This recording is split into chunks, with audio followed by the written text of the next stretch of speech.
Hello everyone, welcome to my page. Today I'm here in Bronsum City, Netherlands. Ayun po yun, dito sa dentist. Every after 3 months, cleaning, simple cleaning lang naman. Ang sarap ng feeling kasi totally clean. Talagang iba yung gawa ng ah, yung professional talaga ang pagkalinis. Ayan, ang puti. Talaga na pinakita pa.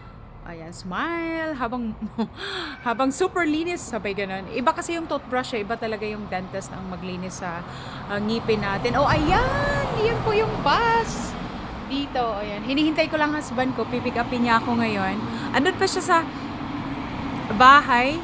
Ayun, with my daughter, pupunta sila ngayon to pick me up. Ayan lang po ang ma-share ko today. Ayan.